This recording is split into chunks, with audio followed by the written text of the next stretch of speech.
Olá, pessoal. Bem-vindos a mais um episódio do Psicologia na Veia. Eu sou o Arthur Beberian.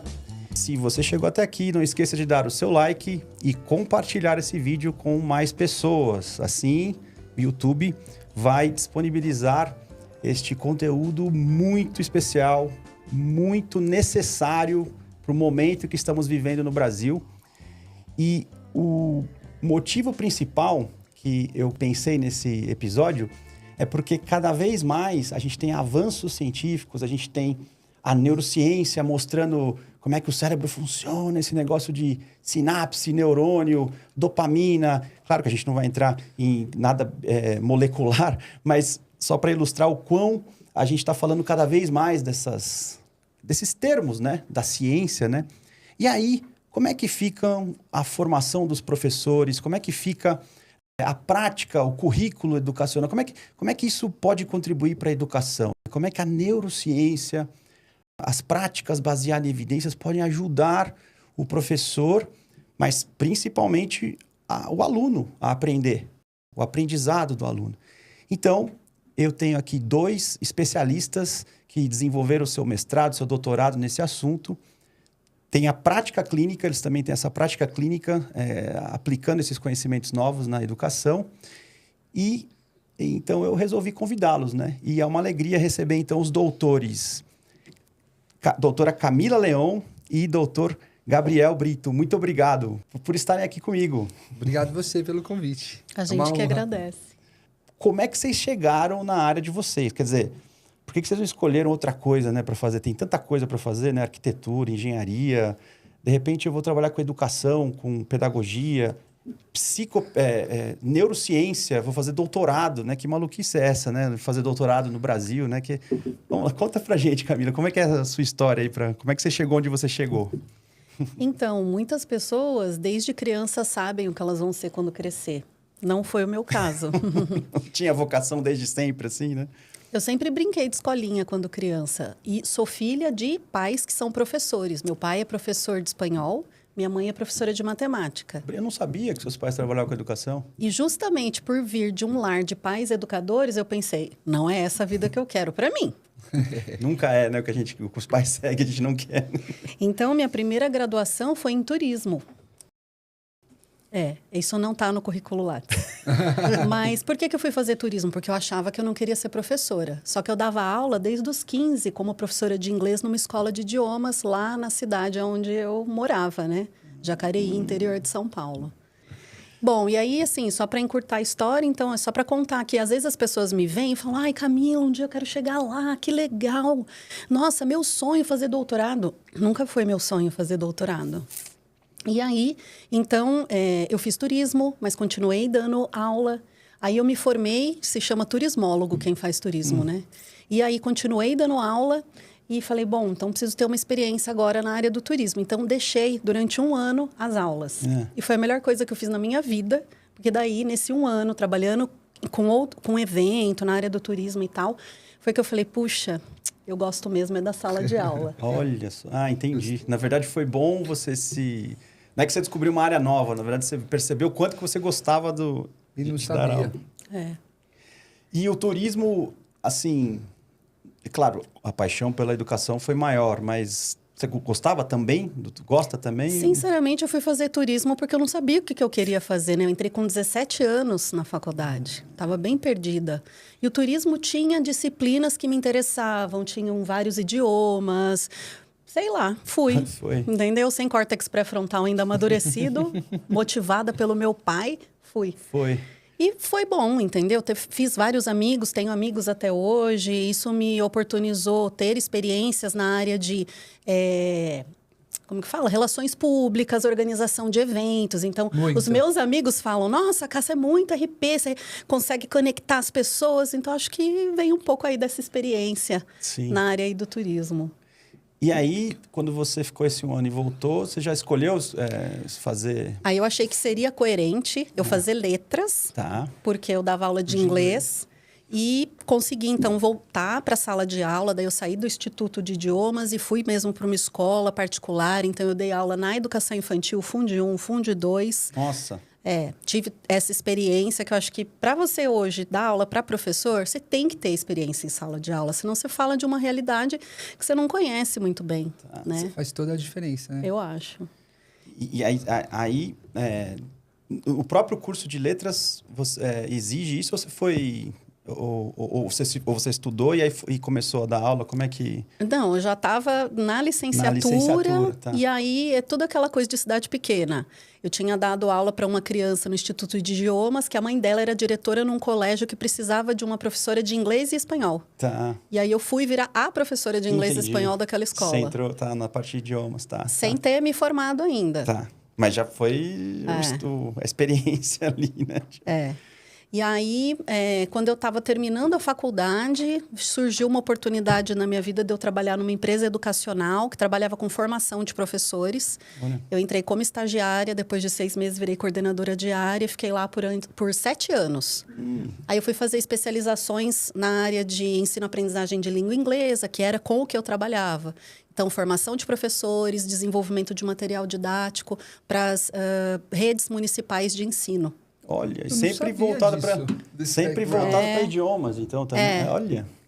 Então eu brinco quando eu me apresento hoje em dia, eu falo, durante metade da minha vida eu fui professora de idiomas, e a outra metade vai entrar agora, que eu vou contar para vocês.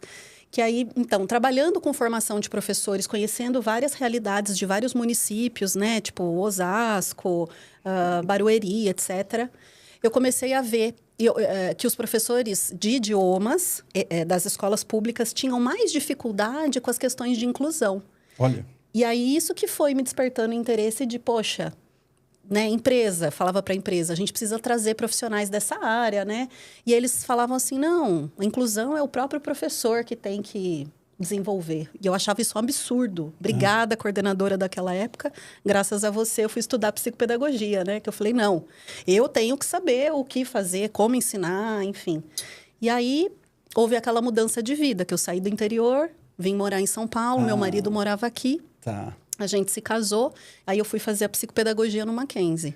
Foi assim que você chegou no Mackenzie? Assim que eu cheguei no pesquisar Mackenzie. um curso de psicopedagogia, viu que o do Mackenzie era legal. Na verdade, vou confessar, eu não sabia do Mackenzie, entendeu?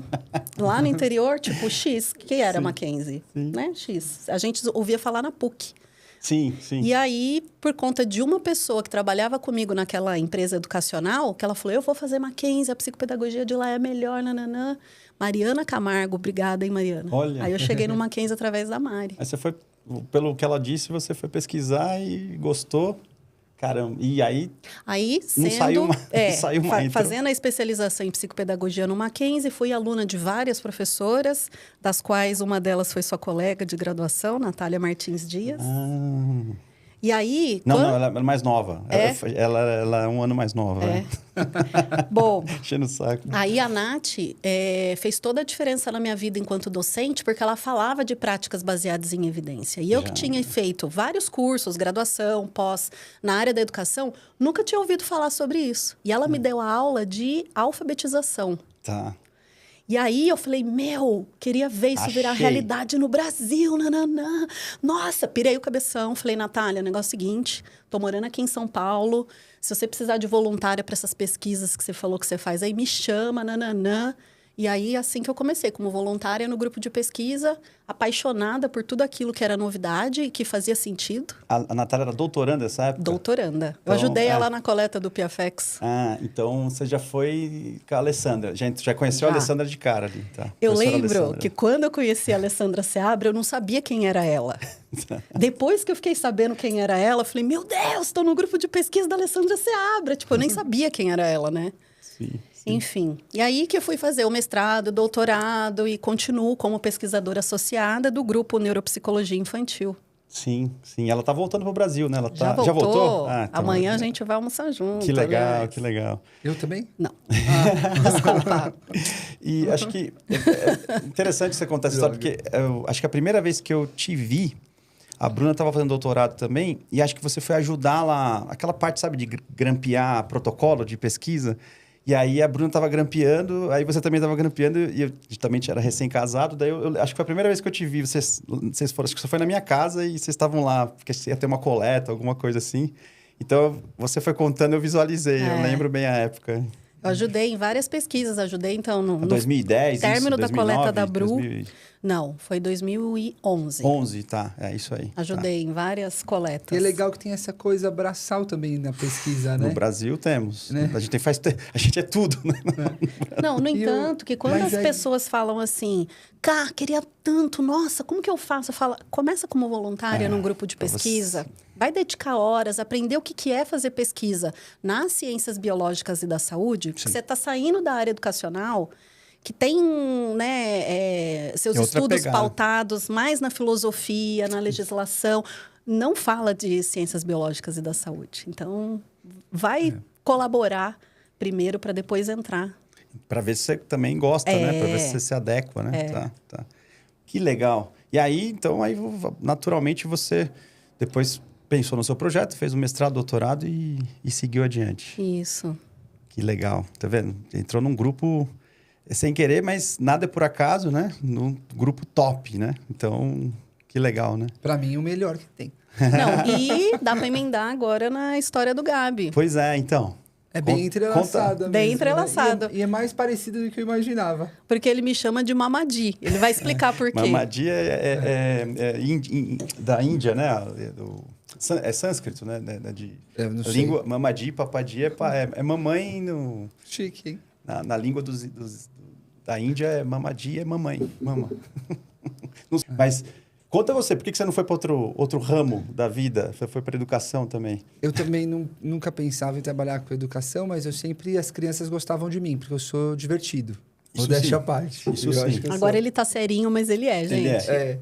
Daqui a pouco eu me solto, galera. Aí eu trabalhava numa ONG chamada Jovens com uma Missão. E aí lá eu só tinha faculdade de pedagogia, então eu e os outros voluntários todos fomos fazer pedagogia.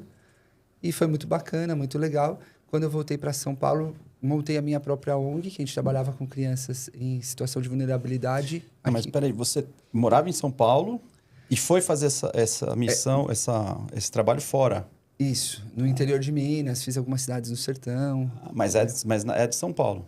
Não, é internacional, na verdade. Não, mas você... Eu sou de São Paulo. É de São Paulo mesmo. E fui morar em Minas por causa dessa missão aí. E lá que você estudou pedagogia? Ou você voltou para estudar? Não, lá eu estudei pedagogia. Olha, fez lá em Minas junto mesmo. Com os outros voluntários, só tinha isso. Essa faculdade. Entendi. Legal. Que era a Universidade Luterana.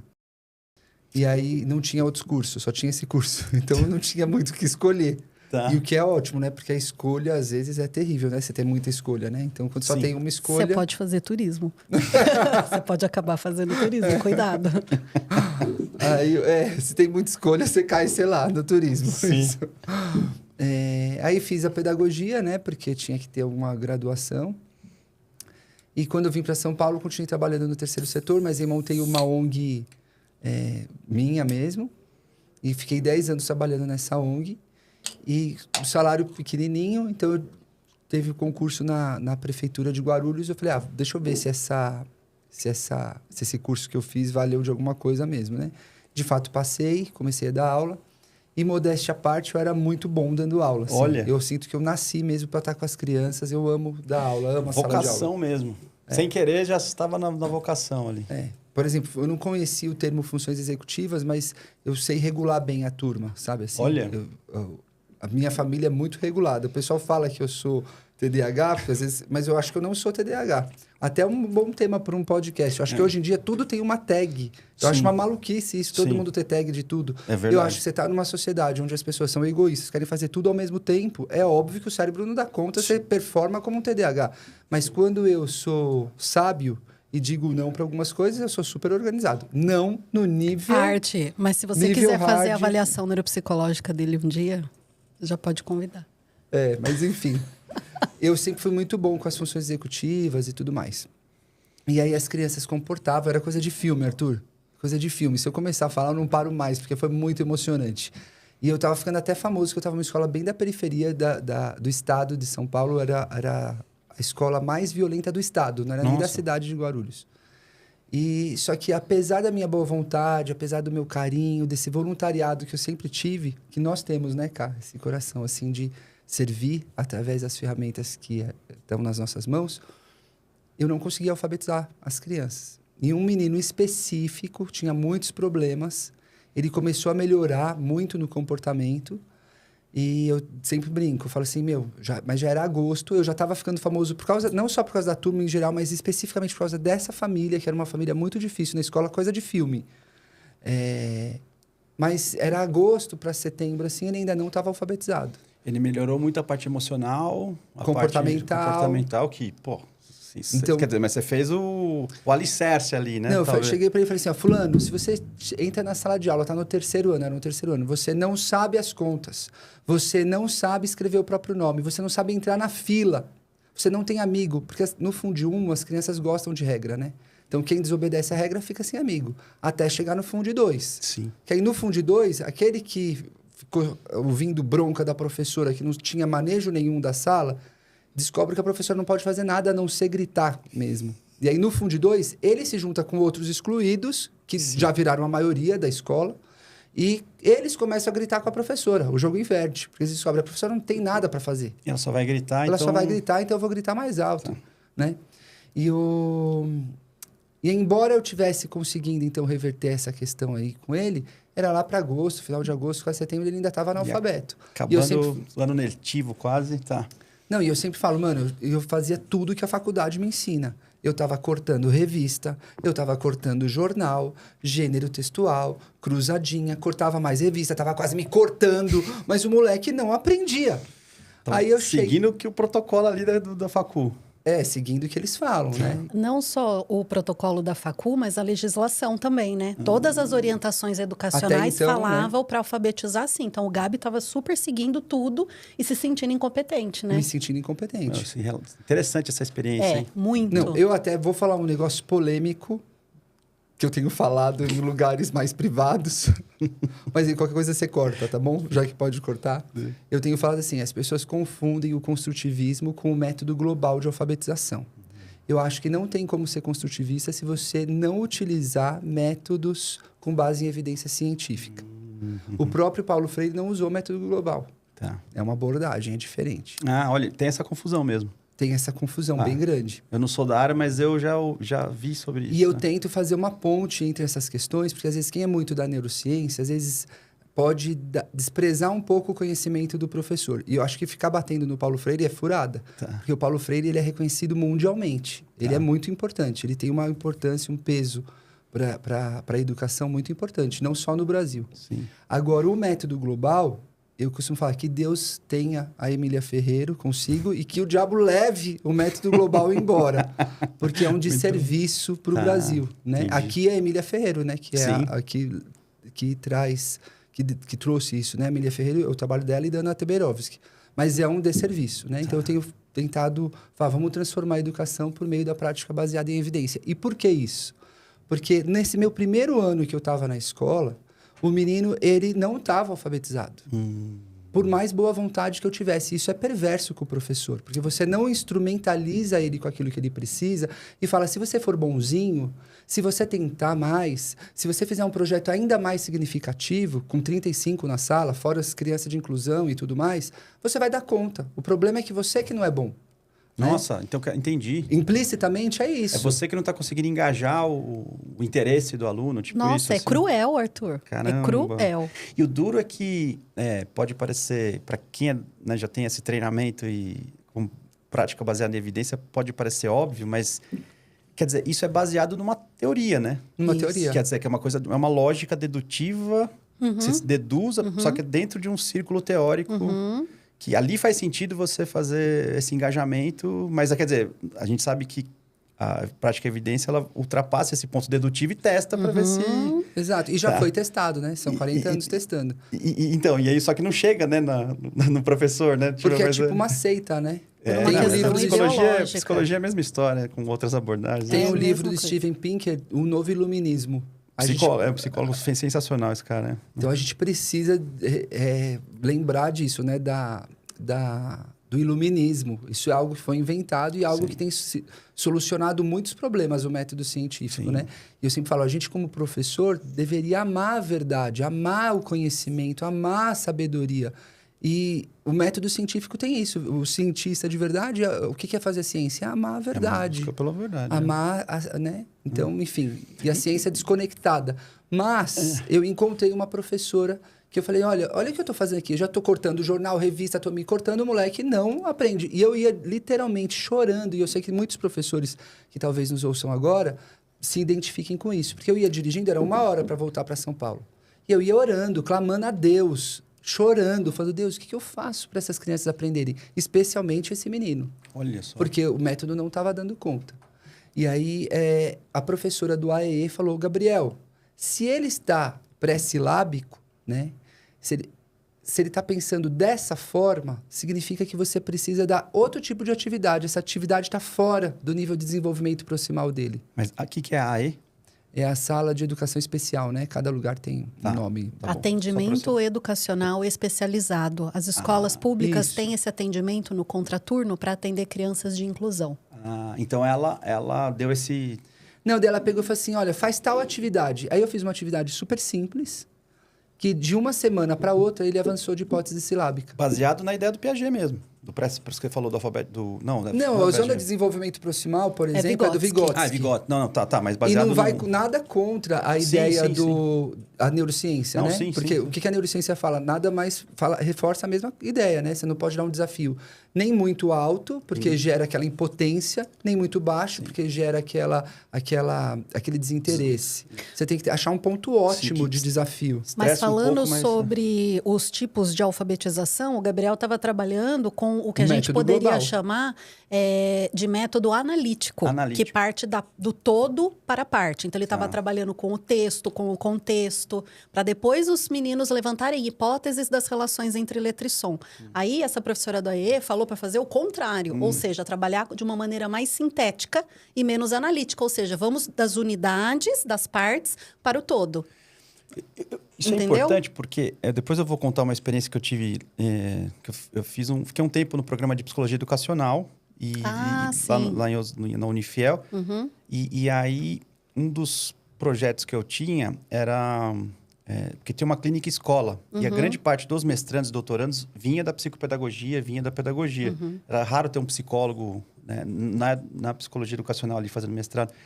E aí eu fiquei com uma impressão equivocada na prática mesmo dessa abordagem mais construtivista, socioemocional, né?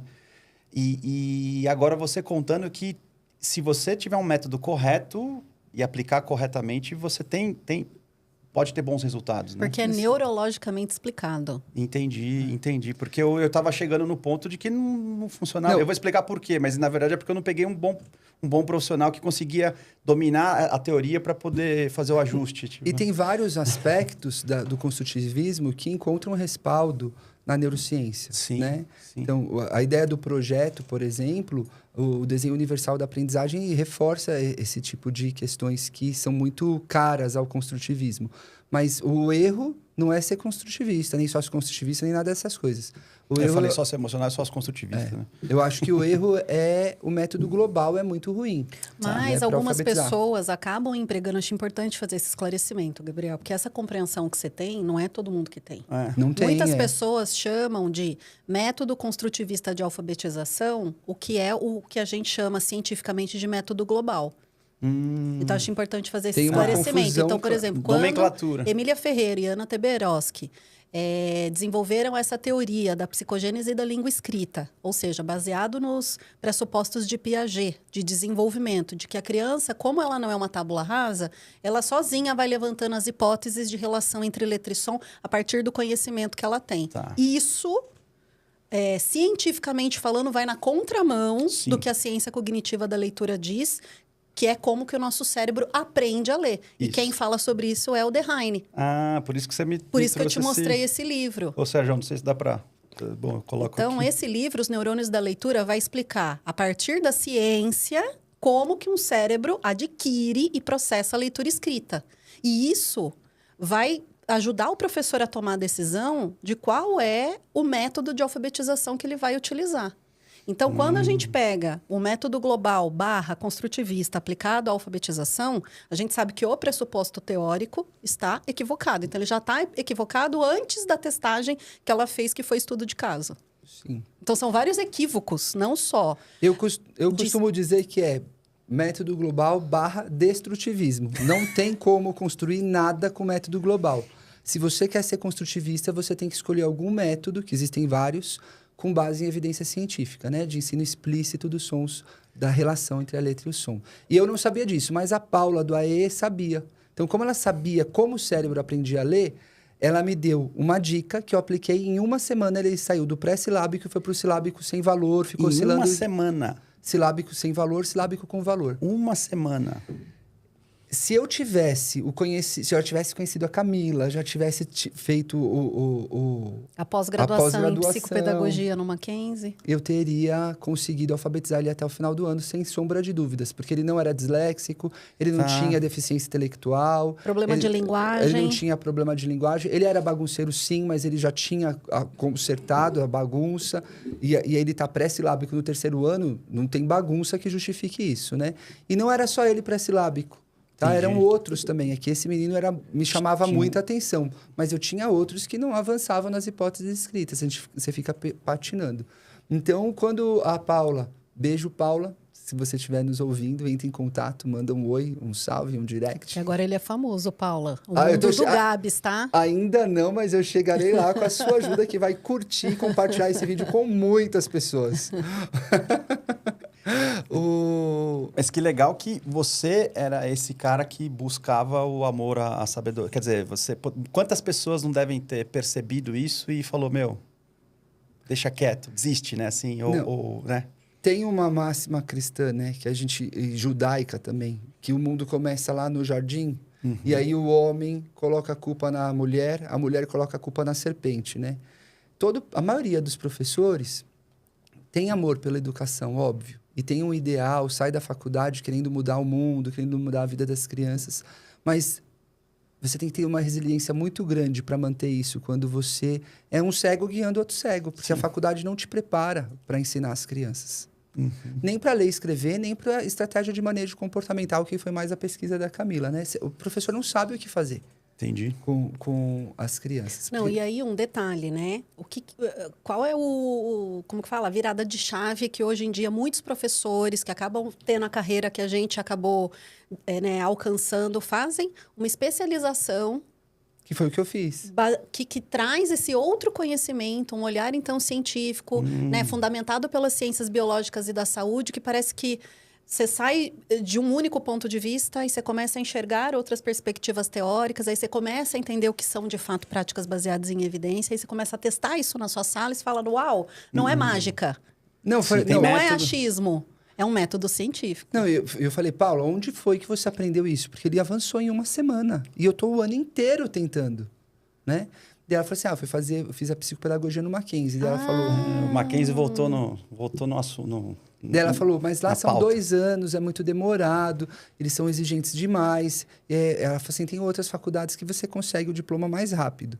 Eu falei, mas o Mackenzie é o melhor? Ela falou assim, o Mackenzie é o melhor. Eu falei, eu quero o melhor. Aí eu dei metade do meu salário, eu já ganhava pouco, que eu era voluntário na ONG. Tava achando que estava ficando rico com o salário da prefeitura agora.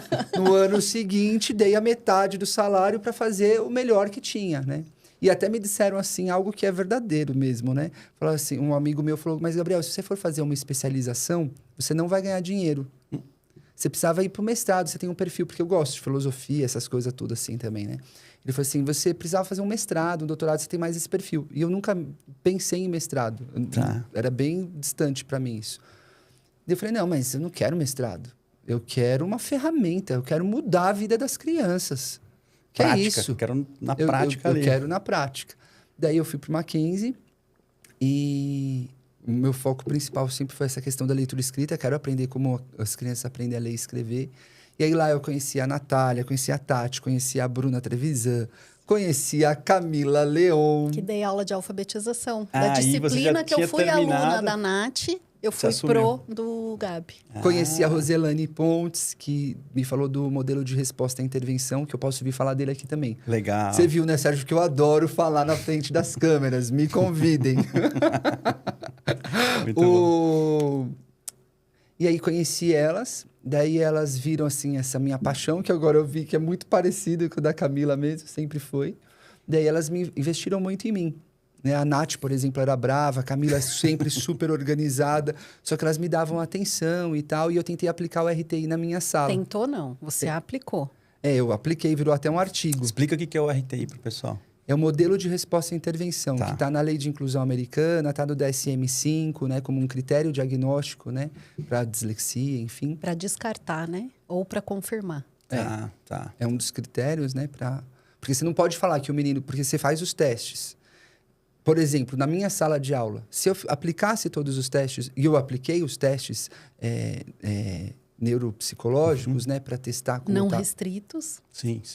É óbvio, né, gente? Pelo amor de Deus, os testes neuropsicológicos não restritos, mas é bom lembrar, porque senão depois é capaz de ter um hater falando, ele não pode aplicar! Sempre né? tem. Não, mas o Neuropsi tem essa coisa de estar numa interface, né, com fonoaudiologia, educação, e tem que estar, né, porque às vezes tem até briga, né, que o psicólogo quer ter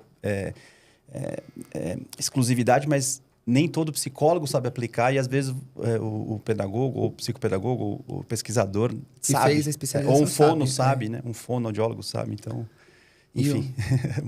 Mas sempre tem um hater, sempre tem. Não, é bom explicar mesmo. Eram os testes não restritos. Obviamente, da Alessandra Seabra, Sim. do Capovilla, tantos testes de Consciência avaliação, fonológica, quantos... rota- Aqueles lá, né?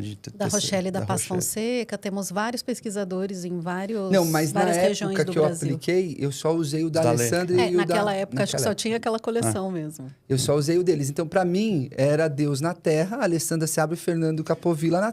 Não, era Deus do céu, Alessandra Seabra e Fernando Capovilla na Terra, porque eu só conhecia esses materiais. Que são aqueles livretinhos, né? De neuro... Livretinhos, Arthur. São manuais, manuais, de avaliação, né? Que é um azul de atenção e função executiva. Chama São aqueles testes, né? Avaliação neuropsicológica cognitiva. Cognitiva. Coleção Volume um, com dois. 4 Obrigado, volumes. Camila. Ah. Os livros mudaram a minha vida e ele tá chamando de livretinho. Não, mas você... É porque eu participei, por isso que eu... deixa eu falar. Já tinha publicado essa época ou tava... Já tinha publicado. Já tava publicado, tá. A primeira, Os cachorrinhos, um dos né? primeiros foi em 2011/12. 2012. A minha turma que eu comecei a aplicar foi em 2013. Então, eu fiquei assim, fascinado. Quando eu encontrei uma vez depois a Alessandra num congresso, isso eu ainda era aluno de especialização do Mackenzie, para mim ela era tipo uma pessoa famosa. Depois eu descobri que outras pessoas no meio acadêmico têm esse tipo de sentimento pelos professores, né? Mas eu fiquei com vergonha de ir pedir autógrafo. Eu via gente pedindo autógrafo, eu fiquei com vergonha de pedir, mas fiquei, nossa, eu tô no mesmo lugar que ela. Passei, dei a mão assim para ela. Nunca imaginei que um dia ela seria a minha orientadora. Aí eu apliquei De todos nós, né? Eu também fiz mestrado. Ela foi minha orientadora de mestrado, né? Então... Essa... Nossa mãe acadêmica. Nossa mãe acadêmica. Não, e aí então eu fiz... Me perdi, o que eu estava falando? O Gabriel fez a aplicação do RTI, então, com a turma dele de 5º ano, na Escola Pública de Guarulhos. E as pros, eu lembro, a Natália falava isso, me deram muita atenção, porque é muito difícil para o aluno da especialização conseguir fazer uma pesquisa. Sim. Eu Com não tinha coleta de noção dados. disso. Então, eu fiz coleta de dados e tudo mais. Caramba. O orientador, acho que ele nem botou muita fé que eu ia conseguir. O da monografia da especialização, tá? Que é um querido. Eu amo também ele. O Eliseu. Foi o Eliseu que te orientou? Tá. Foi. Mas as meninas, eu estava ansiosíssimo, né? Então, eu queria pagar café para Rose, queria dar carona para Camila. Levava embora todo dia depois da aula, gente. Super interesseiro, porque eu queria entender um pouco mais de como fazer essa pesquisa, que eu pensei, mano, se a prefeitura vê o trabalho que eu tô fazendo, e esse ainda é um sonho meu, isso pode mudar a vida das crianças. Sim. Porque Isso não tem preço, né? Os meninos começaram a alfabetizar comigo. Caramba. Mesmo sem eu ter todo o conhecimento que eu tenho hoje, durante o período da especialização. Você publicou isso? Publiquei. Tá na revista Tem que, Psicopedagogia. pelo amor de Deus, que maravilha. Vamos colocar Vai estar aqui na descrição o link. Revista Psicopedagogia. Esse caso de Guarulhos é sensacional. Estudo de caso. Estudo de caso. Então, assim, as meninas falam, Gabriel, o seu trabalho está muito diferente do nível de um trabalho de especialização já é um mestrado, e já é um tal. tipo- E foi o que eu pensei. Eu pensei em fazer o mestrado que ia ser o RTI. Porque eu falei, a gente precisa mudar. Eu falo bastante isso na internet, né? Vamos juntos transformar a educação. Mas juntos com elas, eu fui transformando a educação da minha turma, transformando a minha educação, assim, também, né? Isso foi mudou a minha vida. E se você me permite, foi virando um exemplo. Porque, por exemplo, né, quando eu dou aula hoje em dia, falar de alfabetização baseada em evidências é a gente usar os materiais que a gente conhece. Mas falar de uma alfabetização num 5º ano, Sim. que tem muitos professores falando, mas e o que eu faço quando o menino não está mais no período de alfabetização? Passou. Falo, lê esse artigo aqui, ó. Você vê uma experiência real que usou as mesmas práticas. Sensacional. Foi. E aí foi assim que eu conheci elas, que eu conheci essa questão da ciência cognitiva da leitura, da educação baseada em evidências. De fato, o mestrado, o doutorado te dá mais dinheiro mesmo, só que nunca foi um alvo. Olha. Eu queria, de fato, trazer algum conhecimento que pudesse mudar a vida das pessoas, assim. E fiquei no grupo da Alessandra, Sim. que são pessoas que têm um coração muito parecido. Fiquei e permaneço, que eu não largo nunca mais. Né? Aliás, você trouxe a Bacoli para mostrar para as pessoas? Arthur, eu não trouxe a Bacoli, mas aí você coloca aqui na câmera. Fruto do mestrado e do doutorado dele. Tá. E eu esqueci. Não tem problema. Como tá a minha cabeça, A né? gente coloca. Não, fica tranquilo. Então, Bacoli é o instrumento que você desenvolveu. Fala rapidamente, bem. Eu tô demorando porque vocês estão me interrompendo, né, gente? Entendi. Senão, já tinha terminado. Vai, monólogo. Mas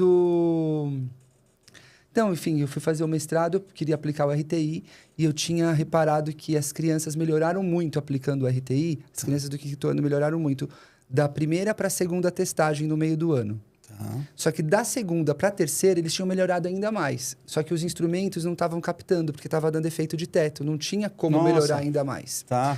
Então, da segunda para a terceira testagem, a gente observava mais qualitativamente pela produção de texto e tudo mais. E aí eu falei isso com a Alê. Falei, Alê, eu gostaria de fazer o mestrado com você, queria aplicar o RTI e queria desenvolver os instrumentos. Se você me aceitar como aluno, né? Ela falou, não, eu acho a ideia muito legal, eu acho que você está certo, os instrumentos são mais sensíveis para as crianças menores mesmo. Sim. A gente precisa de instrumentos para crianças mais velhas, é super relevante. Necessário. Então, bora fazer. E a Alessandra gosta de trabalhar, né? Gosta, né? Porque eu não imaginava que seria tão difícil. Mas ela foi boazinha e falou assim, Gabriel, não vamos fazer o RTI agora. Só vamos criar os instrumentos. Daí a gente criou Ela foi realista, não foi boazinha. Não, mas hoje vendo outros... Não, porque, gente, quem nunca elaborou um instrumento de avaliação, nunca fez coleta de dados, não sabe o que é chegar com o livrinho assim pronto. Sim. Muita gente pega e fala assim, Camila, por que esse material aqui é preto e branco? Eu falei, querida, não é bom, né? Você queria colorido. Vai fazer pesquisa? Passa 5 anos lá, depois a gente conversa. É muito difícil. Não, e vendo alguns colegas... E sem grana, né? Sem grana. Sem grana. Não, é por isso que se você conseguir fazer um instrumento, já tá ótimo. E você fez quantos na Bacoli? A gente fez uma bateria. Conta são 3 rapidamente. Avalia o quê? Então, a gente tem um instrumento para avaliar a compreensão de texto, né? A compreensão de texto narrativo e expositivo. Tem um outro instrumento para avaliar o reconhecimento de palavras nessa faixa etária, que é do 4º ao 9º ano. Que é uma lacuna que tem de instrumento no país. E a gente também fez instrumento para avaliar a fluência de leitura, que avalia a velocidade, precisão e prosódia, também do 4º ao 9º ano. E a gente tem um outro instrumento para avaliar a compreensão oral. Porque, de acordo com a nossa teoria, a nossa teoria não, né? Doaram. Mas tem um consenso, né? na literatura científica de que a leitura... ela é o resultado da interação desses 3 componentes, desses 3 processos. O reconhecimento de palavras, a fluência de leitura e a compreensão oral. Então, a gente tem uma medida geral, que é a de compreensão de texto, e essas 3 outras medidas, que seriam as pecinhas necessárias para o motor geral. Todo. Então, um deles foi a questão do efeito de série escolar, que nos mostrou. E a gente testou, depois de testar... Que isso por si só já era o suficiente, mas só para entender, tá? Não, e já foi mais de 1.000 crianças, né?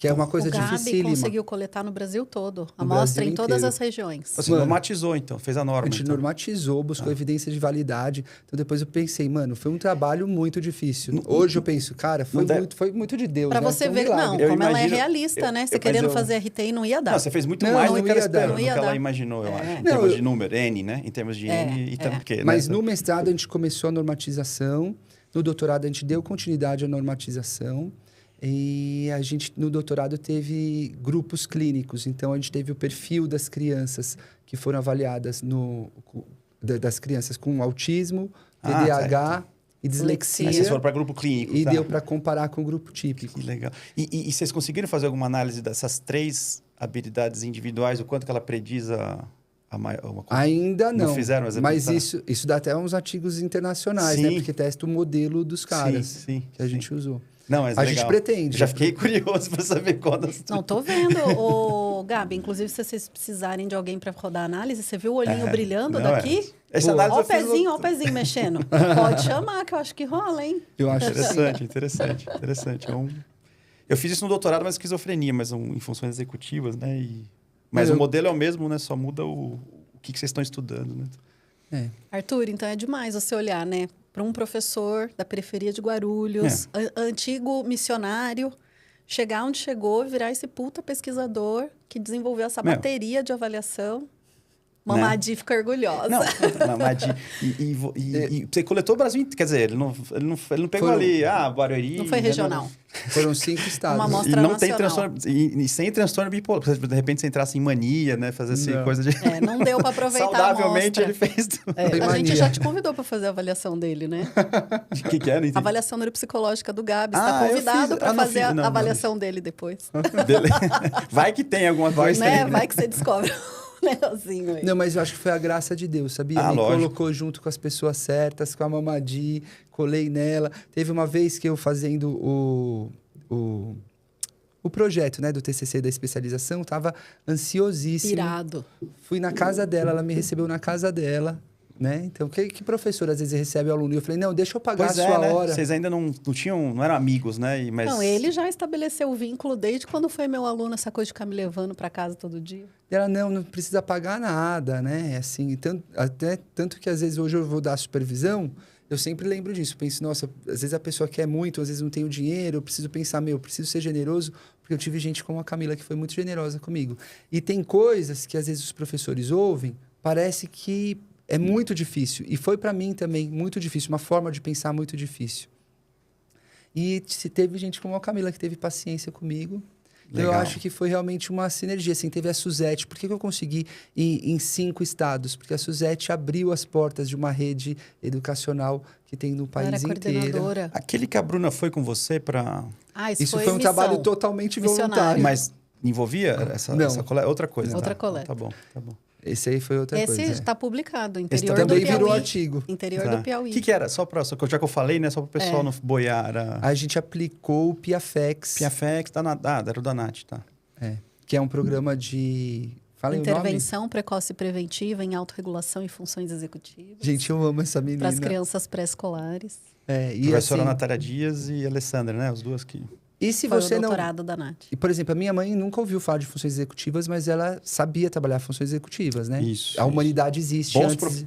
Bons professores, bons educadores, Sempre eles trabalham sem trabalharam. saber. Não, e assim, acho que a gente pode fazer uma aproximação com o conceito de autonomia que o Vygotsky fala pra gente. Então, Sim. assim, quem é da área da pedagogia, que estuda Vygotsky, que estuda autonomia, quem estuda o método de ensino da Maria Montessori, Sim, todos eles foram comprovados cientificamente por pesquisadores das neurociências em funções executivas, que essas abordagens, de fato, estimulam funções executivas. Não usam a mesma nomenclatura, Sim.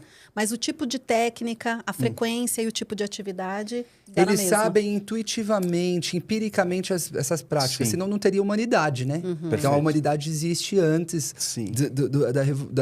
do iluminismo. Sim. A humanidade existe antes. Então, Aliás, pessoal, a gente não usa muito, mas se você pegar a educação da escolástica, o trivium e o quadrivium, não é brincadeira, sensacional. né? Então lá tem muita coisa que a ciência hoje respalda e que a gente entende o porquê que funciona, né? Algumas práticas que o professor do magistério, ele não sabe o que está acontecendo na cabeça do menino. Sim. Só que aquilo funcionava. Sim. Hoje, a neurociência explica o porquê Isso. que aquilo funcionava, né? Legal. Então, ter descoberto o termo, né, o conceito das funções executivas, por meio das meninas também aqui, para mim também foi libertador, porque assim, embora eu fizesse isso empiricamente muito bem feito, né?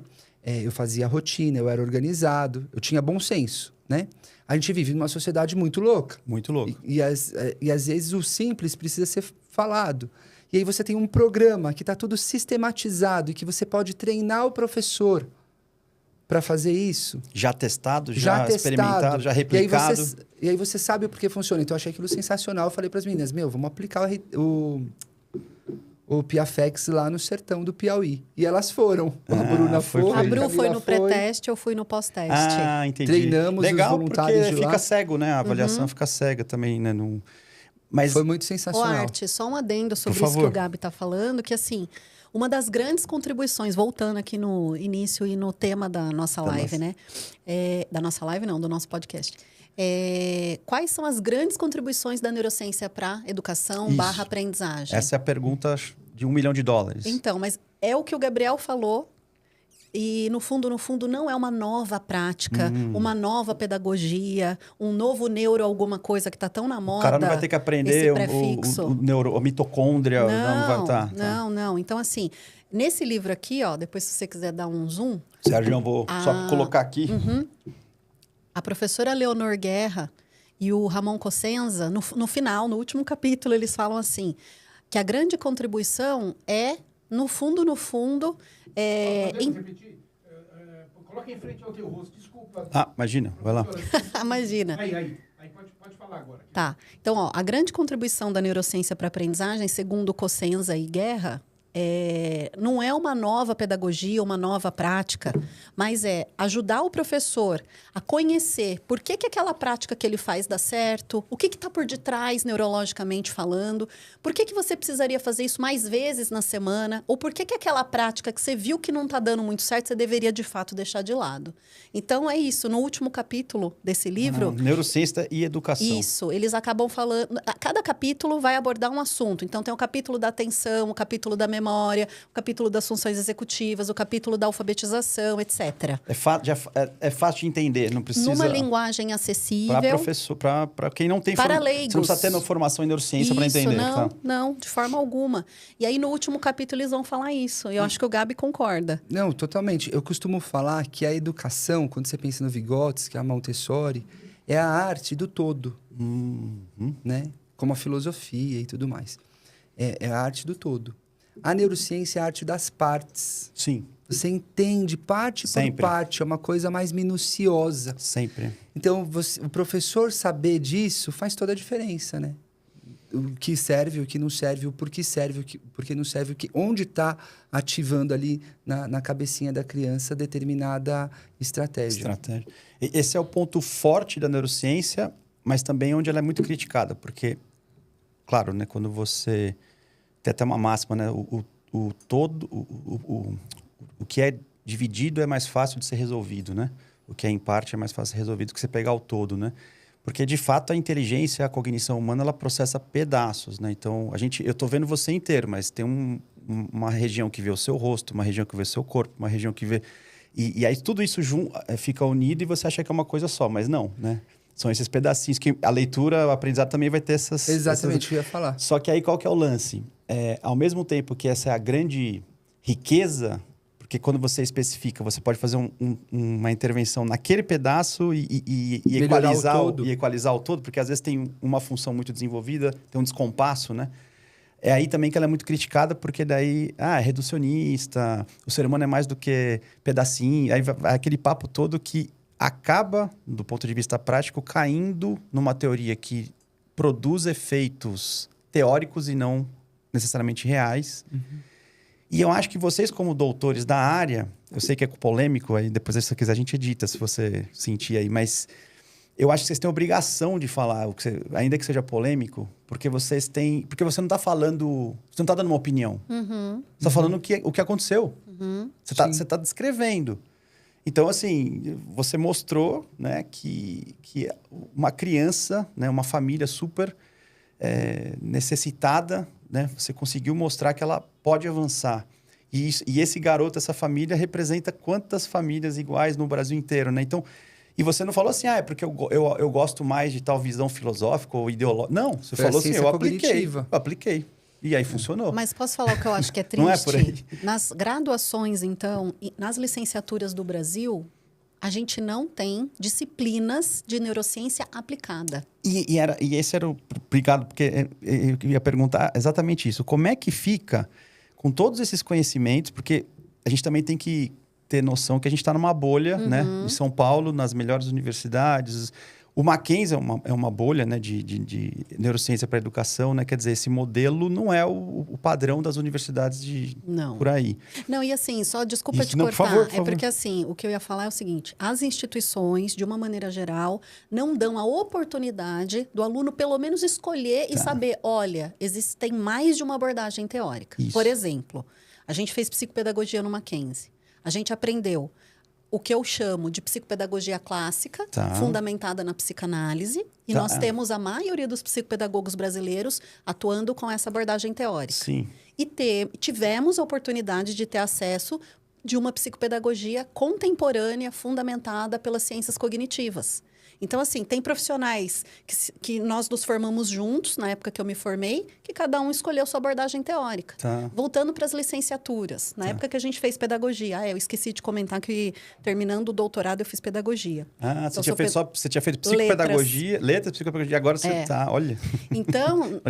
não gosta de estudar nada. Não, mas é só pouco nerd. É só para explicar que tanto na faculdade de letras quanto na pedagogia, eu não tive oportunidade de conhecer outras abordagens teóricas. E você teve paciência depois de saber tudo que você sabia como doutor, fazer o currículo e responder provas? Você teve paciência? Porque eu fui fazer... Tive que ter, mas o que eu fiz? Olha, aliás, uma dica para quem fez... É uma pergunta pessoal, eu sei que... Não, para quem fez arte, alguma licenciatura, você tem a segunda licenciatura para licenciados. Então, você faz um currículo mais enxuto, que te ajuda nesse sentido. Mas por que eu quis trazer essa questão? Porque nós temos pesquisadores brasileiros tentando levantar essa bandeira de que a neurociência é importante, de que as ciências cognitivas, de uma maneira geral, dentre as quais a neurociência é uma delas, deveria, de fato, ser transformadas em práticas, não só ficar na teoria, que é a grande crítica da neurociência, mas ser transformada em prática e levar isso para a escola.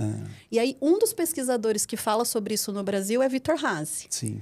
Que tem quem goste, quem não goste. Mas aí eu sou a Maria Livreira, vim trazer mais um livro, então, posso mostrar aqui? Isso, pode.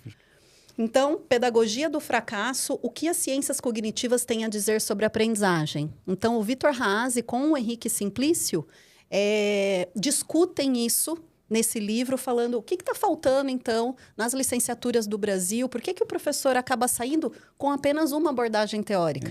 O Vitor é até mais radical. Sim. Ele fala que só teria que ver né?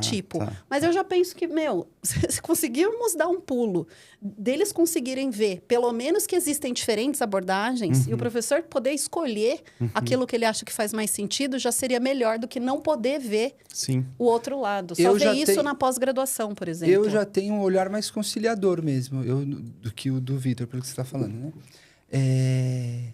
Eu acho que o planeta precisa de professor, precisa de educador, precisa da nossa formação mais holística. Mais holística? Eu acho que isso tem o seu lugar. Mas isso não é antagônico à ciência cognitiva. Sim, claro. Então, eu acho que precisa da ciência cognitiva também. Eu acho que essa rixa, essa disputa é ruim. Eu acho que somar é melhor, entende? O que eu acho que... O que não dá para somar, por exemplo, é o método global de alfabetização. Sim, é muito errado. Não. Agora, holístico não é método global. Não, mas sobre o método global, a gente já explicou, tem... Né? Não, eu queria explicar assim, que tem professores que só estudaram método global. Nem ouviram na faculdade, Nem ouviram sobre método fônico, por exemplo. Aí ele vai fazer uma especialização, conhece o método fônico. E aí ele fala, poxa, consigo integrar. Então, ele fala assim, eu vou trabalhar com o contexto, eu vou trabalhar com objetos concretos, eu vou trabalhar de uma maneira mais socioconstrutivista, mas eu vou ensinar a correspondência entre letra e som de uma maneira sistemática. E aí, houve uma iniciativa em 2019, né, com o governo federal da época, de desenvolver a Secretaria de Alfabetização, Sim. reunindo no Brasil pesquisadores das ciências cognitivas, dentre os quais a Alessandra Seabra também fez parte, tentando transformar, então, todas essas evidências em práticas e em políticas públicas, Sim. né? Então, aquele professor, entre aspas, mais aberto, que tinha uma cabeça mais socioconstrutivista na alfabetização e conheceu o método fônico, você vai ver que os materiais da PNA, da Política Nacional de Alfabetização, não falava nem em método para não gerar briga, falava Isso. instruções fônicas. Então. Então, você quer trabalhar dessa maneira mais construtivista? Não tem problema, desde que você trabalhe sistematicamente a correspondência entre letra e som. Então, pode cantar musiquinha. Tá. Pode trabalhar com as embalagens, com os rótulos, Mas enfim, envolve consciência fonológica. desde que você sistematize essas práticas. E a atividade em si não é errada, né? Não existe atividade errada. Eu não quero que o menino leia um texto, um gênero textual. Eu quero. Só não vou expor ele a algo para ele não criar uma sinapse para o erro, criando uma hipótese errada, num momento que ele não foi ainda alfabetizado, Sim. né? Então, é igual uma nota musical. Você Sim. não tem a nota errada, É tem a que- nota fora do tom. Eu acho que é isso que a Sim. ciência cognitiva traz para a Sim. prática educacional. Não, isso é sensacional, porque assim, claro que de modos diferentes, mas essa problemática aparece muito na psicologia. E aí eu acho que eu sei por que o Vitor defende esse radicalismo, mas teria que perguntar para ele. Mas por quê? Porque o Vitor é um pesquisador de peso, né? Ele manja muito, ele não vai ter essa paciência ou política em consideração ao que se tem. Por exemplo, o que eu quero dizer com isso? Na psicologia você também tem, sei lá, a própria psicanálise que está em debate se ela é ciência ou pseudociência, vocês devem estar vendo isso daí, né? Que está tendo muita discussão. E outras áreas da psicologia que também são de lógica dedutiva, mas quando você aplica, não se sustenta. E o que deveria acontecer é que os representantes do construtivismo, no caso da educação, do socioconstrutivismo, no caso da psicologia, né, da psicanálise e tal, eles deveriam, então, receber essa crítica e tentar dar um jeito de sair de 1900 e 1800 e alguma coisa e para poder avançar, né? Concordo. E aprimorar a teoria, né? Mas aí, qual que é o lance? Existe um apego, que aí acho que vira seita, vira alguma uma coisa assim. religião. E aí, o que o Vitor faz? Porque quando vocês estavam falando, a cabeça do pesquisador, né? Por exemplo, se eu fizer 3 grupos, eu fizer um grupo modelo método global, um grupo método global e fônico e um grupo fônico. É capaz de descobrir que o método global não tem efeito nenhum. Não estou dizendo que não. E o que fez a criança aprender foi o método fônico. Então, talvez o Vitor olhando e falando, para que você só vai colocar para fazer Arte. Não sei se você entendeu. Já tem estudos, Já tá? mostra isso? Já. Então, tá vendo? Daí o cara vai falar, mas... Não precisa. Por que você... Então, cientificamente, não. Mas a questão é que, ao mesmo tempo, a ciência... quem disse que não tem algum efeito? Que aí você não consegue mensurar, né? Porque eu também sou da área... adoro filosofia, adoro religião. E eu também tenho... Adoro método baseado em evidência, amo... Mas sei que ela pode ser positivista demais, mecanicista demais, reducionista demais. E o ser humano não é isso. O ser humano é mais do que isso. E nem tudo a gente consegue medir. Por outro lado, enfim, assim... Não, por isso que eu acho que assim, é importante. Eu acho que a gente não precisa jogar o Piaget, o Vygotsky, tudo fora. Eles são importantes para formar a nossa forma de olhar o aluno, olhar a aprendizagem, né? Até porque eu acho que a sua experiência lá em Guarulhos mostrou que funciona. Porque você usou o Piaget com... A minha coordenadora, porque eu perguntava, por que não pode, saindo da leitura escrita? Por que não pode, por exemplo, e é uma contribuição que a neurociência traz, tá? Por que não pode, por exemplo, ensinar a tabuada para as crianças? Sim. Hoje eu sei por que eu posso ensinar a tabuada. Tem que, né? Que eu devo ensinar. Porque libera recurso cognitivo, demanda menos memória de trabalho. O professor não aprende sobre memória de trabalho, memória de longo prazo. Você não sabe o que é isso. O método global, inclusive, vai sobrecarregar absurdamente. Absurdamente. Então, assim, esse entendimento de como o cérebro aprende, o professor não tem. Agora...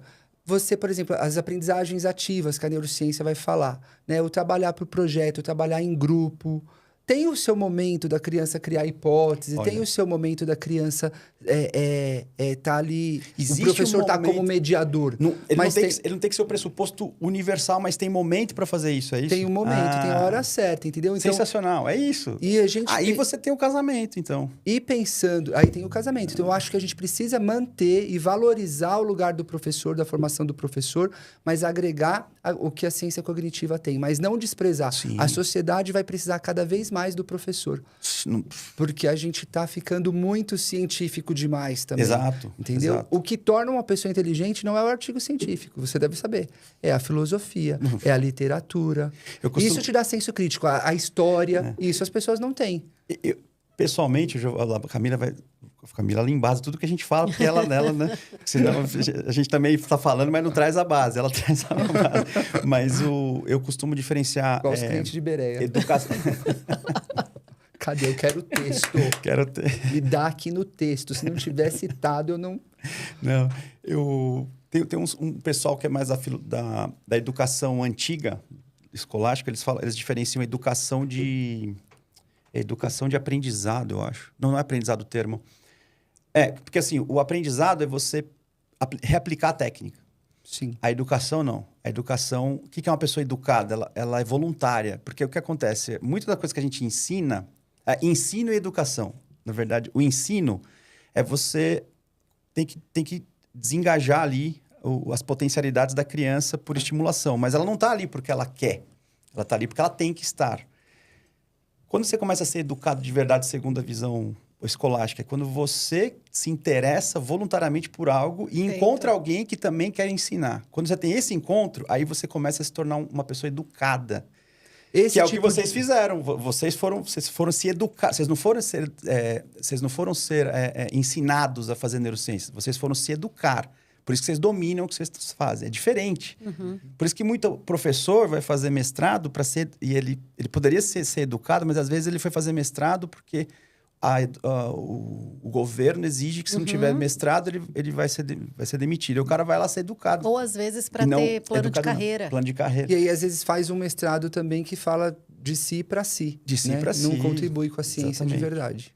Mas, enfim... Para colaborar com o que vocês estão aí trazendo, acho que tem tudo a ver que, por exemplo, um dos pesquisadores neurocientistas, mostra aí você agora, Gabi, que é o Dehaene, de novo, o mesmo cara dos neurônios da leitura, ele esse não tem escreveu... português, esse não tem Tem, portu- tem, Ah, tem tem. É também, que eu tá. comprei na Na época que época. não tinha ainda em português. Ele escreveu esse livro que se chama Como Aprendemos, né? How We Learn. E aí, sobre o que ele vai falar nesse livro? Ele vai falar o seguinte, que para haver aprendizagem, acho que vai ao encontro do que você está falando, a gente precisa garantir 4 pilares. Olha, Começa com atenção, que tem a ver com o que você está falando. Interesse. O que move a minha atenção é o meu interesse, né? Então, o pilar da atenção, o pilar do envolvimento ativo, ou seja, eu vou aprender desde que você me instigue, desde que eu trabalhe junto Que contigo. seja significativo. Que seja significativo. Significativo tem a ver com interesse, Sim, né? Terceiro, que seja dado o feedback do erro. Então, o professor não pode deixar... E isso vai na contramão das práticas construtivistas de alfabetização. mas as duas primeiras, tá, né? A favor, as duas isso, primeiras, tá a isso, favor. a favor. O feedback já... Aí começa Começa a mas até desvirtuar um aqui tava pouquinho, igual. Tá vendo? Não precisa jogar tudo fora, né? Isso. Então, terceiro, feedback do erro, né? Então, o aluno precisa ter consciência de quando ele errou, por que ele errou e qual que é o caminho correto, Tá. né?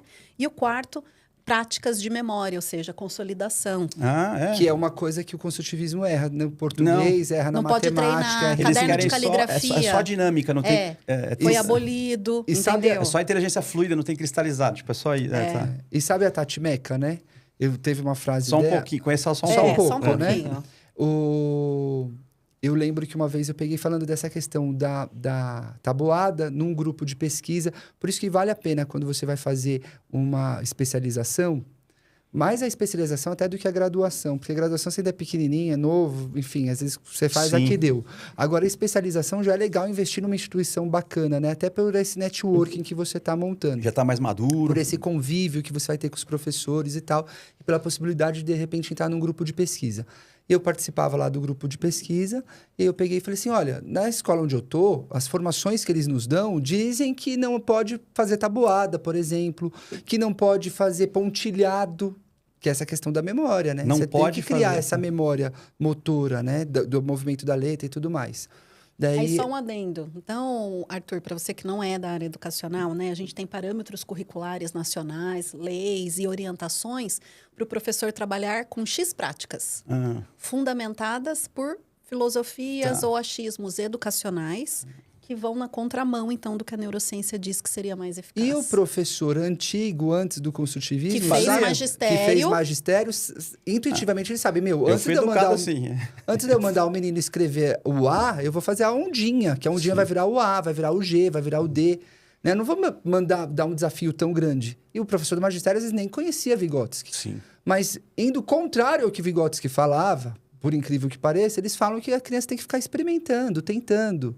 Não corrige. Daí, chega no 5º ano, eu falava para os meus alunos, né? Falava, gente, se vocês quiserem, não importa a letra que vocês vão escrever. Bastão, imprensa ou cursiva. Se for para escrever cursiva, eu vou ensinar uma letra por semana, vou sortear caderno de caligrafia. Legal. As crianças queriam um caderno de caligrafia. Lógico. Porque a letra cursiva era a letra de criança grande. Eu falei, mas não me faça esse A, que eu não sei se é um A, se é um O, se é um yin yang, se é um símbolo voodoo, amaldiçoando o professor. Eu não sei o que você está fazendo com essa letra. O cara escreve, faz o símbolo do tal, né?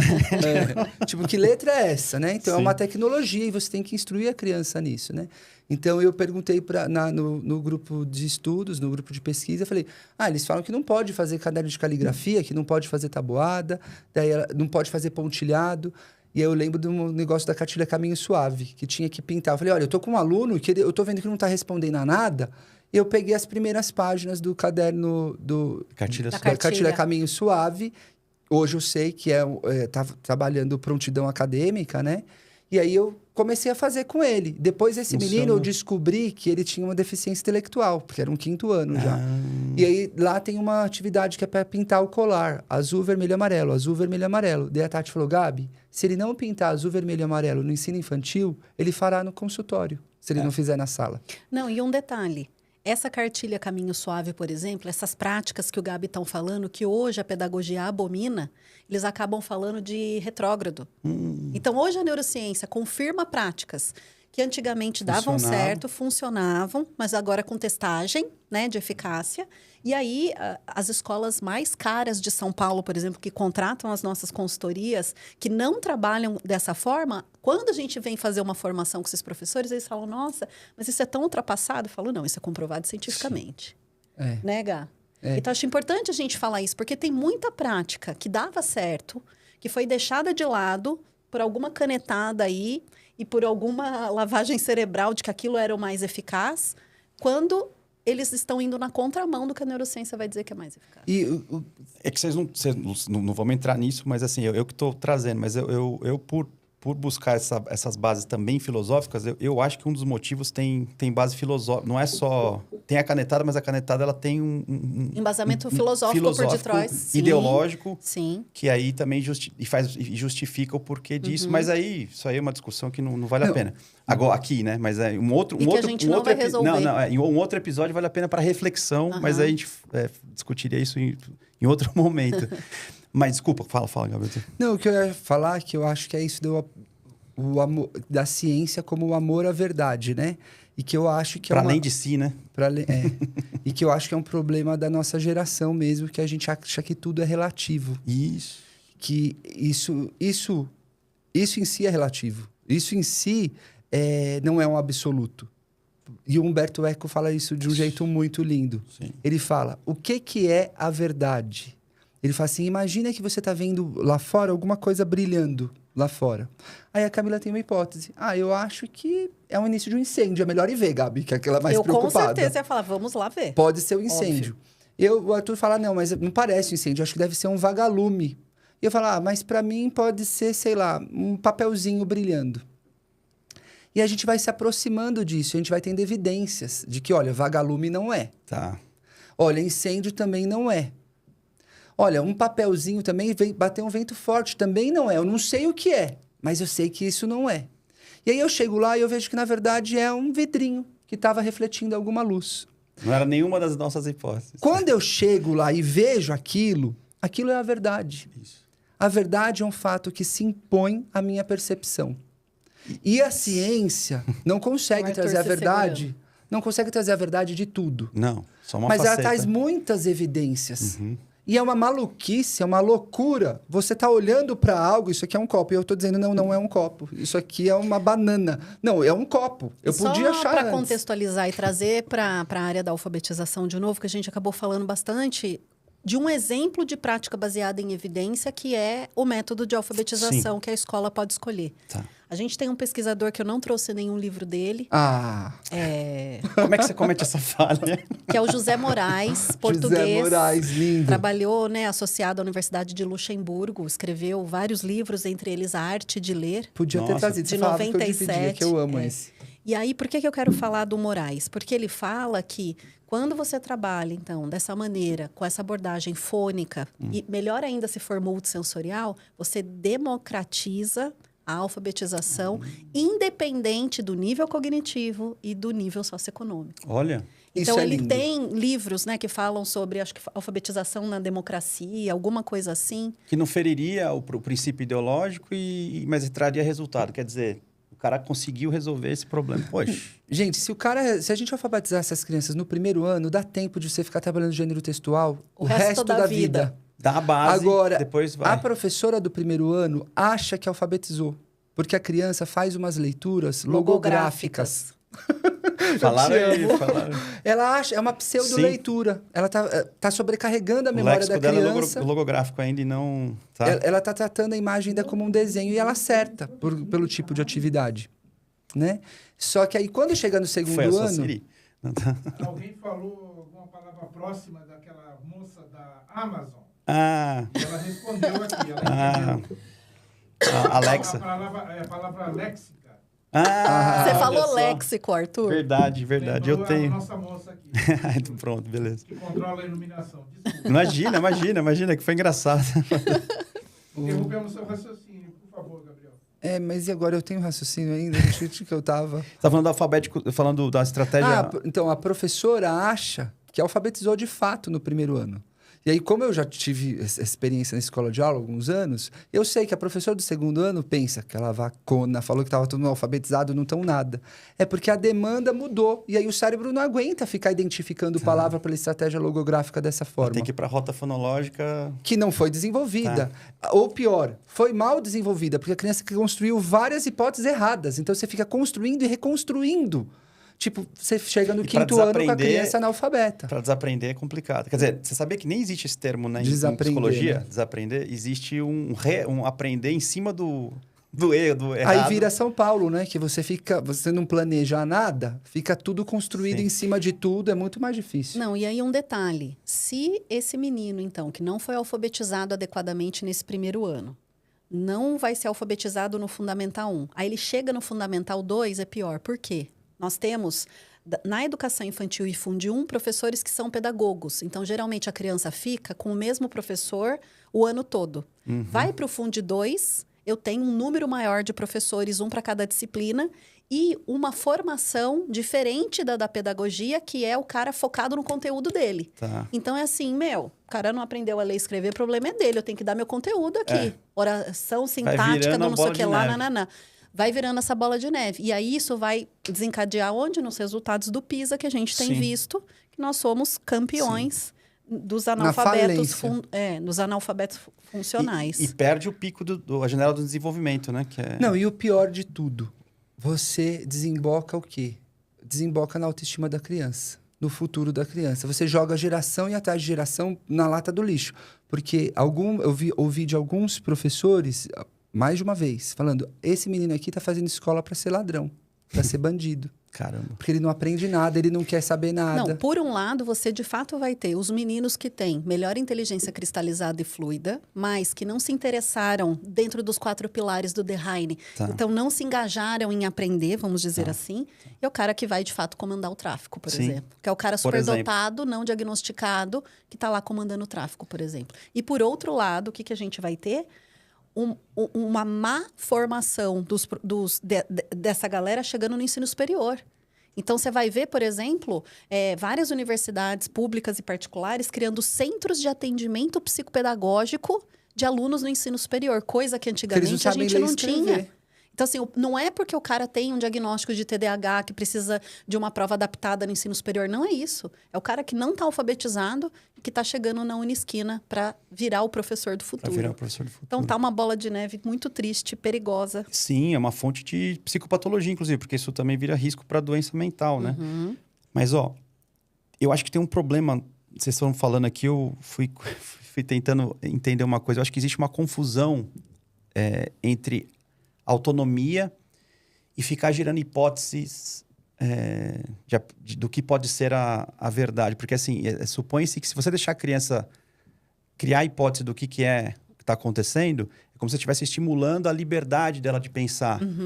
E, por outro lado, se você der para ela a coisa, der o feedback, você estaria podando essa liberdade. Eu acho que aqui é que está o problema, né? Quer dizer, como é que você conseguiria garantir a autonomia dela, a liberdade de pensar, né? Sem necessariamente deixá-la criar falsas hipóteses, porque ela não sabe, não tem referência mesmo para poder hipotetizar. Quer dizer, se conseguir garantir para esses teóricos de que você não está acabando com a liberdade dela, pelo contrário, você está até alimentando ela corretamente, talvez você consiga uma flexibilidade ideológica para... Estou pensando aqui, né? Eu acho que essa é a palavra, flexibilidade. Porque eu acredito que há momento para a escola ser tradicional. Sim. Porque se é tradicional é porque funciona, certo? Se a gente chegou até aqui, alguma coisa funciona. Alguma coisa funciona. Mas método sistemático, objetivo, não necessariamente é tradicional. Não, mas existe uma confusão também em relação a isso. No artigo da Alessandra e da Natália de 2011, que elas falam métodos de alfabetização, 2 pontos, delimitação de procedimentos para uma prática eficaz, elas vão falar sobre o que é um método tradicional. Não, mas eu não estou nem me referindo restritamente à alfabetização. Estou falando, por exemplo, fazer a tabuada. Sim. Simplesmente agora você não vou mediar nada. Agora eu sou professor e eu vou te passar de forma explícita. Sim. Não dá tempo, eu vou passar na lousa mesmo. Decora, né? Ou aprende. Agora vamos passar na lousa, porque eu, enquanto professor, usei estratégias mais tradicionais, a depender do meu planejamento, e teve dias que eu fiz estratégias mais construtivistas. A minha coordenadora falava, Gabriel, não debate com as formadoras da prefeitura. Sim. Você é o professor mais construtivista que tem na escola, é você. Faz seu trabalho e beleza. Tem espaço para o projeto, tem espaço para você ser o professor mesmo, e tem espaço para você ser o mediador. E tem uma aprendizagem quando a criança se submete a um professor. Com certeza. Alguém que é superior. Tem uma aprendizagem na obediência também, na disciplina, né? Em esperar a minha vez para falar. Não vou. Eu ajudo algumas crianças, acompanho algumas crianças no consultório psicopedagógico que eles acham que são reis. Eu falo, amigão, você não é rei. É o lance da hierarquia que se perdeu, né? Então, também, assim, né? que ser humano a gente está formando, né? Então, eu acho que as coisas... Shakespeare acha isso, né? Em Hamlet. As coisas em si não são... A Camila me olhando. Eu amo essa parte. As coisas em si não são nem boas nem más. Depende do pensamento que a gente tem sobre elas, o uso que a gente vai dar sobre elas. Então, se eu tenho um momento que eu sei que é importante ser firme, e ser o pai, e ser o professor, e falar de forma explícita... Tudo bem. E se eu sei que tem um momento também de eu ser mediador e baixar no nível da criança, dar tempo para ela, tudo bem também, né? Então, eu acho que é isso, ter esse equilíbrio. Sensacional. Essa flexibilidade, como você disse. Sensacional. Gente, nosso tempo é curto, né? Então, temos que ir finalizando. Eu vou fazer só um pequeno comentário e vou fazer uma pergunta para vocês para a gente encerrar. Eu entendo que pode ser que eu esteja errado, mas acho que sempre se priorizou muito a percepção de como as coisas são. E essas hipóteses dessas abordagens mais modernas, né, que é o construtivismo e tal, eles começaram nesse processo de levantar hipóteses, tirar a capacidade de ver as coisas como são e você começa a formar uma realidade subjetiva. Então, aí você metaverso. Aí você cai no problema de que hoje que cada ser humano é único e por isso que você fala, às vezes a gente posta um negócio aqui, vem uma pessoa que não é especialista na área, não sabe nada do que... Mas eu não concordo com você. Que bom que você não concorda. Mas assim, para você não concordar, você tem que ter feito mestrado, doutorado, ter publicado não sei quanto e ter contribuído. Aí você pode dizer, mas eu sei, sou arrogante muito da minha parte, mas assim, eu não vou chegar para o engenheiro e falar, não concordo que a fórmula que você construiu esse prédio está errada. Não tem como. Você tem que... se você quiser discutir, né, você não pode não concordar. E aí, como nunca foi dado feedback, né, Que essa parte... Então, a pessoa acha que realmente pode achar o Que que ele ela pode quiser. chegar lá naquela luzinha que tava brilhando. Você viu que não é um vagalume, não é uma chama, não é... E você continua insistindo que é um vagalume. E aí Cara, deprime, não é. e aí deprime e começa a tomar remédio, né? Mas rapidamente, isso que você está falando, em algumas áreas parece que é mais respeitado. Sim. Então, por exemplo, na engenharia, Exatas, se com você não é certeza. engenheiro, você chega e fala, ó, discordo. Até porque o É prédio vai verdade. cair, Quem é né? você? Até porque Não, o então, prédio vai mas cair. ó, na medicina, na Sim. indústria Verdade. mobilística, na área de cosméticos, medicamentos, isso é respeitado. Respeitado. Vem para a Humanas- área educacional, você pergunta para um professor, que legal essa sua atividade, como que você aprendeu? Ah, porque meu amigo que é vizinho de porta estava fazendo, então também estou fazendo. Olha só. Um mete o bedelho no outro Sim. e não fica uma coisa assim, não, eu pesquisei, por exemplo, na base de dados e eu vi que essa prática aqui é mais eficaz. Não existe isso. Tinha que ter na formação esse ensino de buscar, Não né? existe isso. Por isso que é lindo a Camila trazer sempre os livros, né? Ela sempre faz questão. E aí não existe isso que você estava falando, que então em outras áreas vai haver esse respeito e na nossa área meio que tudo pode. Tudo pode. Todo mundo sabe Todo tudo. mundo é professor, todo mundo... Porque o cérebro, né, é único. Então você tem, imagina, o professor que tem 30 em sala de aula, ele tem que ensinar da melhor forma para cada um. Gente, é uma loucura. Quem fala isso não Com esteve sala- numa quanto- sala de aula com Tinha que 30 ganhar R$1 milhão crianças. por mês, né? Não, mas essa pessoa não esteve em sala de aula. Sim. Não esteve. Só na teoria, né? Mas você concluiu o seu raciocínio? Eu te cortei. Não, perfeito. Concluí sim. E isso que você trouxe complementa demais, porque como eu não sou da área, eu suponho e eu fico feliz que tem correspondência com a prática de vocês. Mas, ó, duas coisinhas. Eu vou mostrar aqui o trabalho, então. É um só, é o mesmo. É o mesmo trabalho, mesmo. são volumes diferentes, é isso? Não, apresenta são apresenta os dois vocês. do né? Gabi. Deixa cá falar. Tá bom. Camila é Presente. boa Maria de- Livreira. Não, na verdade, esses dois volumes são do mesmo volume. Na verdade, é uma coleção chamada Intervenções em Psicopedagogia, que é uma iniciativa da Carolina Toledo Pisa, da Thaís Campos e do Eliseu Coutinho, né, lá do Mackenzie. O que eles fizeram? Eles organizaram, então, 3 volumes falando de práticas em psicopedagogia. A gente tem muita coisa na área da avaliação, Olha. mas quase nada publicado para intervenção. E aí a gente pôde colaborar, o Gabi em 2 capítulos, mas ele e não sei se você conhece a doutora Bruna Trevisan. Não, nunca ouvi falar. né? Pouco. Nós escrevemos esse capítulo sobre um caso clínico de práticas psicopedagógicas multidisciplinares com crianças pré-escolares. Essa parte, professora. Oi? Só inclina um pouquinho Assim? ao contrário. Assim? Assim, isso. Para que a gente possa ver, mas é bem pequena a letra, tá? Não, mas- Pelo menos para que as pessoas vejam que o conteúdo, assim. Tá. Então, a gente escreveu esse capítulo de casos clínicos de intervenção psicopedagógica com crianças pré-escolares. Tá? Muito legal. Muito legal. Então, depois vocês podem ver na editora Hugraf. Ah, muito bom, muito bom. Muito bom. Aliás, é uma editora recente no Brasil que está fazendo muita coisa legal, né? Para a gente encerrar, eu queria, sinteticamente, até por causa do horário, que vocês deixassem uma mensagem, né? Você do vai coração, pensando, né? viu? De tudo que a gente falou, o que é Sem mais querer legal? declamar, tá? Tá. Pensa você. Começa você primeiro. Na verdade, eu queria deixar uma dica Boa. prática. Nós temos no Brasil um movimento que está fazendo 10 anos este ano, que é o movimento Rede Ciência para Educação, Rede CPE, que é uma iniciativa do Roberto Lente, que é um neurocientista que quem não estuda neurociência nunca ouviu falar. Para quem estuda neurociência, Bem conhecido. ele escreveu vários materiais, incluindo 100 bilhões de neurônios. Que agora é 80, né?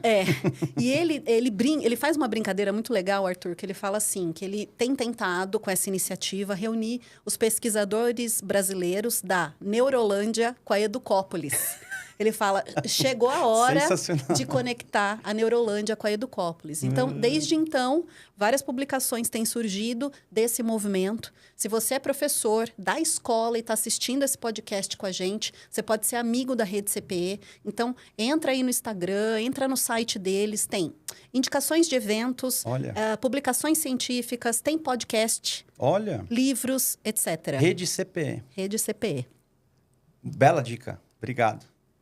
Eu acho que eu quero falar para o professor que vai se apaixonando também pela ciência cognitiva, pelas neurociências. Eu fui me apaixonando também aos poucos e hoje eu tenho, assim como a Camila despertou essa paixão em mim, e a Bruna, as meninas também, hoje eu tenho podido ter a honra de inspirar outros professores. E, de fato, faz toda a diferença. Porque uma coisa é vir um psicólogo falar, fono falar, mas outra coisa é alguém que já esteve no chão da sala de aula, né? Então, eu tenho encorajado os professores a desejarem fazer pesquisa, amar a ciência, amar a verdade. E a gente não só consumir a pesquisa... Na medicina isso é mais comum, né? Você consome ciência, mas você também faz ciência. Eu acho que a hora que a gente começar isso... E já tem começado, né? Acho que somos exemplos disso. Sim. A revolução vai acontecendo. As revoluções começam, de fato, de baixo para cima, né? Daí a gente muda a educação. E eu sempre digo algo. Eu não acredito que a educação vai mudar toda a nossa sociedade, que a gente é responsável por salvar o mundo.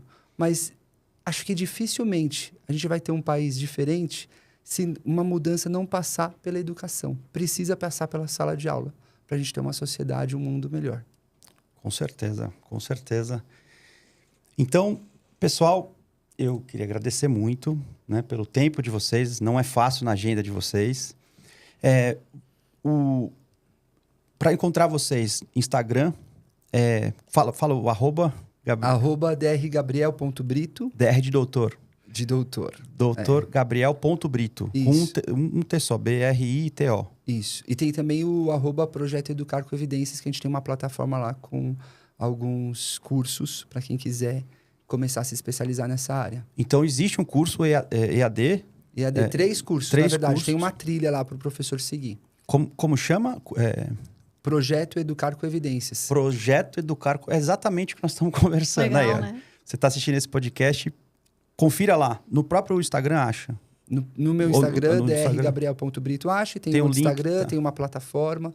Que legal, que legal. Muito bom, muito bom. Camila... O meu é @CamilaLeon82. 82. Camila Leão. Leon, lembra? Não é Leão, né? Mas... É em espanhol, que mi padre es chileno. Muito legal. Então, obrigado. Manteremos contato. Quem sabe a gente não faz um segundo episódio, né? E quem quiser... Eu gostaria de ter perguntado para vocês tantas outras coisas, mas o tempo é curto, né? Acho que eu queria falar uma coisinha, que eu e o Gabi somos docentes Isso. da especialização em Neurociência Aplicada à Educação da Faculdade de Ciências Médicas da Santa Casa de São Paulo. Olha só. Que nós temos, né, o curso presencial e EAD. Então, esperamos vocês que queiram aí estudar Neurociência Aplicada à Educação. Primeiro ano, as disciplinas são todas de neurociência básica, com os professores da Santa Casa, indo para o laboratório e tal. Segundo ano de curso, Neurociência Aplicada. Então, a gente vai falar de práticas baseadas em evidência. Aí. E quem quiser hoje mesmo estudar, ser aluno da Camila, como eu fui, no Linktree dela tem vários cursos também, né, cara? É verdade. Então, acessa... O INDH, que é o Instituto, Isso, né? eu queria comentar também. Então, além do Camila Leon 82, vocês podem acessar o Instituto de Neuropsicologia e Desenvolvimento Humano, do qual eu, Alessandra Seabra e Tatiana Meca fazemos parte. E temos vários eventos esse ano. Vou destacar, em agosto, nós vamos fazer o 4º simpósio INDH com o tema Funções Executivas. Uau, muito Venham. bom, muito bom. Eu acho que eu participei de um simpósio de saúde mental na infância, alguma coisa assim. Muito legal mesmo. O simpósio é muito profissional. Muito profissional. A organização que elas têm é top. Camila tá nessa organização, né, gente? Por favor, sem sombra de dúvidas. Gente, obrigado. Obrigado mesmo. Namastê. Namastê. Então é isso, pessoal. Obrigado por estarem aqui até este momento. Dê o seu like. Comente se você chegou até aqui. E não esqueça de compartilhar o vídeo, né? Assim o YouTube pode distribuir esse conteúdo que pode sim fazer a diferença na vida de um professor. E esse professor, buscando conhecimento, vai fazer a diferença na vida de vários alunos. E a gente, de tijolinho em tijolinho, pode fazer a nossa contribuição. Que acho que, em vez de a gente querer mudar, né, o todo, a gente tem que mudar o que a gente pode. E isso já talvez baste. Amém. Um abraço, até o próximo episódio.